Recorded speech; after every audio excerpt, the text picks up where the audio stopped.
అందరికీ నమస్కారం అండి. Welcome to our channel. మనతో పాటు గెస్ట్గా ఉన్నారు అశోక్ కుమార్ గారు. సార్ నమస్తే అండి. నమస్తే సార్, జగన్మోహన్ రెడ్డి గారు ఎప్పుడు కూడా కమ్మ సామాజిక వర్గాన్ని ఎప్పుడు దూషిస్తూనే ఉంటారు, లేదా రాజకీయ పరంగా కమ్మ వాళ్ళని తిట్టిస్తూ ఉంటారు. అలాంటిది నిన్న ఒక కమ్మ సామాజిక వర్గానికి చెందిన మరి వైసీపీ నేతగా చనిపోయినందుకు, సంవత్సరం క్రితం చనిపోయినందుకు నిన్న వెళ్ళి విగ్రహావిష్కరణ చేశారు కదా. సో దీంట్లో ఏమైనా డ్రామా ఉందంటారా సార్? అసలు ఖచ్చితంగా డ్రామా ఉందని అందరికీ కనిపిస్తూనే ఉన్నది. కాకుంటే దాన్ని ఏ విధంగా డ్రామా చేస్తున్నాడు ఏందనేది ఒకసారి చెప్పే ప్రయత్నం ఒకటి చేద్దాం. కమ్మవారికి ముఖ్యంగా అప్రమత్తంగా ఉండమని నేనైతే సూచన చేస్తున్నాను. అది ఎటువంటి డ్రామా అంటే, సరే జరిగినటువంటి విషయం ఒకసారి చూద్దాం. ఈ నాగమల్లేశ్వరరావు చనిపోయినాడు. జూన్ 4వ తారీఖున రిజల్ట్స్ రావడము, జూన్ 5న ఈయన తాగడం, విషం ఇంట్రో ఏదో అంటారు కదా, అది తాగడము 4 రోజుల పాటు బెడ్ పై నుండి చనిపోయినాడు. కానీ అప్పుడు ముఖ్యమంత్రి ఎవరు? గెలిచింది బాబు గారే. టీడీపీ, జనసేన, బీజేపీ గెలిచింది. కానీ ముఖ్యమంత్రి హోదా తీసుకునింది ఎప్పుడు? 12వ తారీఖు. ఆ 4 రోజులు ఆపధర్మ ముఖ్యమంత్రి ఎవరు? జగన్మోహన్ రెడ్డి గారు. ప్యాలెస్లో కూర్చొని అలవాటు పడినటువంటి జగన్మోహన్ రెడ్డి గారు ఈ కమ్మోళ్ళ గురించి పక్కన పెట్టండి, నా ఎస్సీలు, నా బీసీలు, నా ఎస్టీలు అంటూ ఉంటాడు కదా జగన్మోహన్ రెడ్డి. వీళ్ళు ఎవరన్నా చనిపోతే వచ్చినాడా? రాలేదు. ఎందుకంటే ఆయన వేధించినాడు కాబట్టి రాలా. ఆయన వేధింపుల వల్ల చనిపోయినారు కాబట్టి వాళ్ళందరూ. ఇప్పుడు ఈయనకు సంబంధించిన కార్యకర్తే చనిపోయినాడు, నాగమల్లేశ్వరరావు, వైసీపీకి సంబంధించిన కార్యకర్త. 4 రోజులు ముఖ్యమంత్రి హోదాలో ఉన్నాడు కదా. అప్పుడు వచ్చి ఆయన గన పరామర్శకు వచ్చింటే ఎంత బాగుండేది. ఆడి గన వచ్చితే ఈయన బెట్టింగ్లో ఏదైతే కోల్పోయినాడో, ఈ సాక్షి ఈశ్వరరావు జగన్మోహన్ రెడ్డి మాటలు విని కొట్టండి డప్పులు, అది ఎక్కడెక్కడా కాదంట, సముద్రం పైన యాడనోనంట ప్రమాణ స్వీకారం. ఓకే, ఏదో ఫ్లోటింగ్ బ్రిడ్జ్ ఏదో ఈయన ఆ టైంలో ముందుగానే ప్లాన్లని వేసుకున్నారు వాళ్ళు. జూన్ 9వ తారీఖున ప్రమాణ స్వీకారం అని చెప్పి, అక్కడ ప్రమాణ స్వీకారం, ఇక్కడ ప్రమాణ స్వీకారం అని చెప్పి జగన్మోహన్ రెడ్డి గారిని ఈ సాక్షి ఈశ్వర్ సొగం జడగొట్టాడు. సరే 4 రోజులు గ్యాప్ ఉంది కదా, పరామర్శకు అప్పుడు వచ్చినచ్చు కదా, రాలా. వస్తే జగన్మోహన్ రెడ్డి గారి జోబు నుంచి డబ్బులు తీసేయాల్సి వస్తుంది ఆ కుటుంబానికి. ఎందుకంటే ఈ పార్టీని నమ్మిన పాపానికి వీళ్ళ ఇన్నే మాటలన్నీ విని 175 సీట్లు 175 గెలిచి అని చెప్పి ఆయన బెట్టింగ్గా చచ్చిపోయినాడు. ఆఖరికి కమ్మోడే కదా. నీకు కమ్మోళ్ళ పైన అంత ప్రేమ ఉంటే ఆయన డబ్బులు కట్టించవచ్చు కదా. లేదా సంవత్సరం కాలం అయిపోయింది, ఈ లోపు నీకు ఎప్పుడు గుర్తురాలా అతను, లేదా ఆయన కుటుంబం ఎప్పుడు గుర్తురాలా? ఇప్పుడు కేవలము ఆయన తెల్ల జుట్టు ఆయన ఉంటాడు, 70 ఏళ్ళ ఆయన అమ్మటి రాంబాబు, ఆయన్ని ప్రసన్నం చేసుకోవడానికి. ఎందుకంటే ఆయన ఒక్కడే యాక్టివ్గా మాట్లాడుతున్నాడు వైసీపీలో, మిగిలిన వాళ్ళందరికీ అర్థమైపోయింది, బొమ్మ కనిపించేస్తుంది.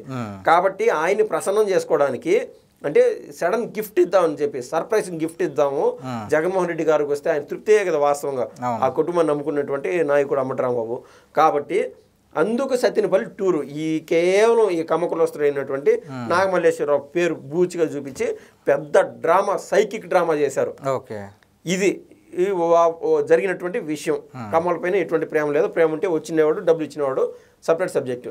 ఇప్పుడు ఆయన 5 ఏళ్లలో చేసినటువంటి వ్యవహారం చూస్తే ఎంత ప్రేమ ఉండదని చూస్తే, కొడాలి నాని, వల్లంనేని వంశీమోహనం, వీళ్ళు కమ్మోళ్ళే కదా. ఈ కమ్మోళ్ళని సాటి కమ్మోడైనటువంటి చంద్రబాబు గారు, నారా లోకేష్ గారు వీళ్ళని ఏ విధంగా దూషణ పర్వం చేశారు వీళ్ళు.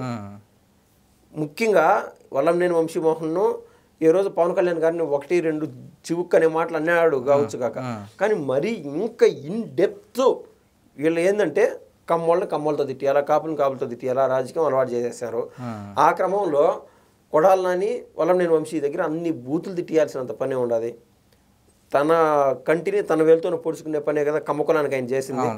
కమ్మోళ్ళని మీరు కొట్లాడుకోండి అని. చిరంజీవి సినిమాలో ఒకటి ఉంటుంది, అందరినీ ఖైదీలందరినీ ఒక చోట బంధించేసి ఫుల్ ఆకలితో పెట్టేసి అందరికి తల ఒక బిస్కెట్ వచ్చే విధంగా గాల్లో ఇసిరేస్తారు. ఒక్కొక్కరు బిస్కెట్లు ఒకరు పెరుక్కుంటూ ఉంటారు. అట్ట కమ్మోళ్ళు కొట్టుకుని చావండి చెప్పి వీళ్ళని దరిద్రంలోకి తోసేసి, అంటే పేదరికంలోకి నెట్టేసి ఆటోమేటిక్ ఫ్రస్ట్రేషన్ పెరిగిపోతుంది. ఈ ఫ్రస్ట్రేషన్ వల్ల వాళ్ళు కొట్లాడుకుంటూ ఉంటారు. ఈ పర్వం చేశాడు. ఫర్ ఎగ్జాంపుల్, అప్పుడు స్థానిక ఎన్నికలు జరిగినాయి, గుర్తుండే ఉంటుంది. ఎంపీటీసీలు, అదేవిధంగా సర్పంచ్ ఎన్నికలు, జెడ్పీటీసీ ఎన్నికలు ఇవన్నీ జరిగినాయి కదా. ఆ రోజుల్లో రమేష్ అనే ఎలక్షన్ కమిషనర్ కమ్మకులొస్తాడు, నిమ్మగడ్డ రమేష్, ఆయన్ని ఏ విధంగా సీఎం హోదాలో ఉండి ఆయన నీట్గా చేశాడు. ఏది ఎలక్షన్ని అక్కడ ఇక్కడ రిగ్గింగ్ జరగకూడదు, ఇవన్నీ చేస్తున్నాడని చెప్పి ఆయన్ని పర్సనల్ టార్గెట్ చేశాడు సీఎం హోదాలో జగన్మోహన్ రెడ్డి. ఎలక్షన్ కమిషనర్ను ఆశామాషి వాళ్ళు టార్గెట్ చేయడం అనేది చిన్న మ్యాటర్ అది కాదు. పెద్ద తలని పెద్ద తలతో ఢీ కొట్టాలన్నట్టు ఓకే. జగన్మోహన్ రెడ్డి గారు స్వయంగా కమ్మకురస్తుని టార్గెట్ చేశాడు నిమ్మగడ్డ రమేష్ని. అవి కమ్మోడే కదా, ఎందుకు నువ్వు అంత టార్గెట్ చేసావు? ఓకే. అది పక్కన పెడితే జగన్మోహన్ రెడ్డి ప్రభుత్వంలోకి వస్తానే ఇంటెలిజెన్స్ చీఫ్గా ఉన్నాడు, అప్పట్లో ఇంటెలిజెన్స్ చీఫ్గా ఉన్నాడు ఏబి వెంకటేశ్వరరావు, కమ్మకులస్తుడు. ఆయన ఎందుకు ఎంత టార్చర్ చేశారు, ఎంత హరాస్మెంట్ చేశారు, ఉద్యోగం నుంచే పెరికేసి తర్వాత 5 ఏళ్ళు ఉద్యోగం లేకుండా అయిన బాధలన్నీ పడినాడు ఏబి వెంకటేశ్వరరావు. కమ్మకులస్తుడే కదా. ఇదే కమ్మకులస్తుడి పైన ఎంతమంది కమ్మల దగ్గర నువ్వు తిట్టించావో ఇవన్నీ పక్కన పెడితే అమరావతి అనే ఒక రాజధాని తీసుకొని వద్దామని చెప్పి చంద్రబాబు గారు అహర్నిశలు తప్పిస్తే కమ్మోడు కాబట్టి, చంద్రబాబు గారు కమ్మోడు కాబట్టి ఆయన కలలుగన్న రాజధాని అమరావతి. అమరావతి అనేది ఉండకూడదని చెప్పి అప్పటి నుంచి 3 రాజధానులు అని చెప్పి ప్యాకెట్ ముక్కల మాదిరి 3 ముక్కలు ఆట ఆడేసి ఈ క్రమంలో అమరావతిని కమరావతిగా వాళ్ళ వైసీపీ పిల్ల కుక్కల దగ్గర అనిపిస్తా ఉన్నాయి. అంటే జగన్మోహన్ రెడ్డి ఇంకా అర్థం చేసుకోవచ్చు కమ్మోళ్ళ పైన ఏ పార్టీ ద్వేషం ఉండదు అని చెప్పి. ఇవి పక్కన పెడితే కొడాలి నాని కేవలం కుక్క బిస్కెట్ మాదిర, కేవలం కొడాలి నాని ఒక్కడికి ఒక మంత్రి పదవి ఇచ్చి అది ఆయనకు తృప్తినిస్తుంది స్వతహాగా. కాబట్టి కమ్మోళ్ళని మాతో ఉన్నారు అని చెప్పుకునే ప్రయత్నంలో భాగంగా కొడాలి నానికి కేవలం ఒక మంత్రి పదవి ఇచ్చి మిగిలిన వాళ్ళందరికీ తిట్టిస్తూ వచ్చాడు.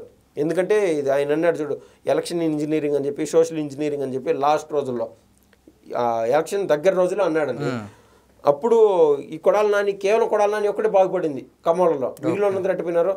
ఇదే విధంగా కమ్మోళ్ళని హింసించి నరకం చూపించి, కమ్మోళ్ళు అంటే వ్యక్తిగతంగా మిగిలిన కులాల్లో ఉండేది ఏంటంటే కమ్మోళ్ళు తెలివైన వాళ్ళు, వాళ్ళు బాగా డబ్బులు సంపాదించేవాళ్ళు, రైతులు ఎక్కువ శాతం రైతులు ఉంటారు, దేశానికి అన్నం పెట్టేవాళ్ళని పేరు గాంచారు. దాన్ని పూర్తిగా నిర్వీర్యం చేసేసాడు జగన్మోహన్ రెడ్డి. ఈ రోజున వచ్చి మీడియా ముందల ఎన్నిసార్లు మాట్లాడింటారండి బాబు గారు? ఒకవేళ కమ్మ లేకుంటే కాపు కులాల పేర్లు అరుదుగా మాట్లాడతారు బాబు గారు. సీఎం హోదాలో లేదంటే సీఎంగా పోటీ చేయాలనుకునే వాళ్ళు కొంచెం పరిమితుల్లో మాట్లాడాలి. అటువంటిది నిన్న అది ఏందో ఒక వీధి రౌడీ మాదిర ఈ కమ్మోళ్ళు అంటే బాబు గారికి గిట్టదు, కమ్మోళ్ళే మా పార్టీలో ఉండకూడదా అన్నాడు జగన్మోహన్ రెడ్డి. మా పార్టీలో ఉండకూడదా, మా పార్టీలో ఎదగకూడదా అంటే ఈ రోజున నువ్వు కేవలము ప్రభుత్వంలో ఉన్నప్పుడు కమ్మోళ్ళు నీకు ఎప్పుడు గుర్తురాలా. ఇప్పుడు ఎందుకు గుర్తొస్తున్నారు? నీకు అంతగా కమ్మోళ్ళు గుర్తొచ్చింటే కమరావతి అని చెప్పి దాన్ని హేళన చేసినవాడు కాదు అమరావతిని, అన్ని కులాలను ఒకే విధంగా చూసినవాడివి. అధికారంలో ఉన్నప్పుడు గుర్తురాలా. ఇప్పుడు గుర్తురావడానికి మెయిన్ కారణం ఒకే లాజిక్ ఏంద్రా అంటే ఈ 5 ఏళ్ల పాటు పార్టీని నడిపించేవాళ్ళు లేరు. ఈ కమ్మోళ్ళ దగ్గర అంతో ఇంతో డబ్బులు ఉంటాయి. ఇప్పుడు వీళ్ళగా ఎంకరేజ్ చేస్తే 5 ఏళ్ళు జగన్మోహన్ రెడ్డికి గొడ్డు చాకరీ చేసేసి ఇదో నాగమల్లేశ్వరరావు మాదిర అంతో ఇంతో కొద్దిపాటి డబ్బులు ఉంటాయి. ఈ నాగమల్లేశ్వరరావు చనిపోయినాడు కదా, ఈ 5 ఏళ్ళు కమ్మోళ్ళు కన్నా గట్టిగా వాడేసుకుంటే పార్టీని వాళ్ళ భుజాలపైన వేసుకొని లాక్కు రాగలుగుతారు. తర్వాత మళ్ళీ ఆఖరి రోజులు ఏమవుతుంది, ఈ సోషల్ ఇంజనీరింగ్ అది ఇది అని చెప్పి రెడ్డి కులస్తుల్ని లేకుంటే వేరే కులస్తుల్ని నేను నా బీసీలు నా ఎస్సీలు అని చెప్పి అప్పుడు మళ్ళీ కులాల మధ్య చిచ్చులు పెట్టే విధంగా పెద్ద రాజకీయం చేసి కమ్మల్ని సైడ్ చేసేస్తాడు.